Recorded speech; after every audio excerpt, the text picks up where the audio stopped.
noo ah inaan ka soo qalagabno xafladan lagu dhagax dhigayo xaafad cusub oo ay yeelan doonto magaalada Muqdisho gaar ahaan degmada Kaaraan.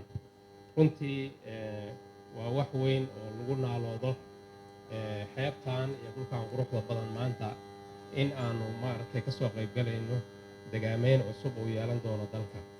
waxaan si gaar ah u bogaadinayaa anoo ku hadlaya magaca bangiyada Soomaaliyeed oo maanta halkan dahabshiil uu Cusmaan Xalane uu ka hadlay inay maalgelin doonaan ciddii kastoo u baahan halkan in deegaameyn looga sameeyana ay diyaar u yihiin. waxaan ballan qaadaynaa bangiyada kale oo aan dhammaantood magacooda ku hadlaya iyaguna inay sidaa diyaar ugu yihiin inay deegaameynta dalka qurba joogta iyo dadka dalka joogaba ay diyaar u yihiin in ay real estate-ka ka qayb qaataan. sharaf bay noo tahay muxuu ahaaye ballantaasna ballantii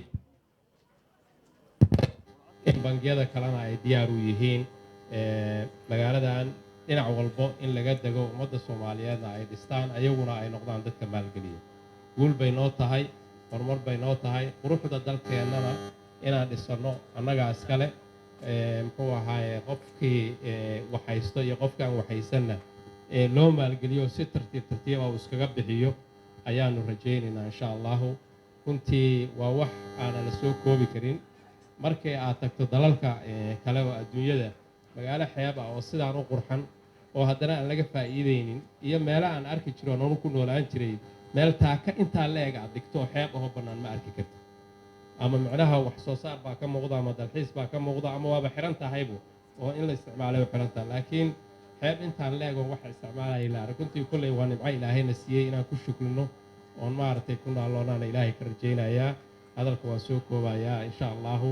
guul iyo waxaan noo rajaynayaa magaaladan oon iskugu imaanay xaafadan furitaankeeda guryaha quruxda badan halkaas ku sawiran ayagoo la dhameystiray oo la furaayo oo furayaasha la qaadanayo inaan iskugu imaano mar kale anagoo nool insha Allah.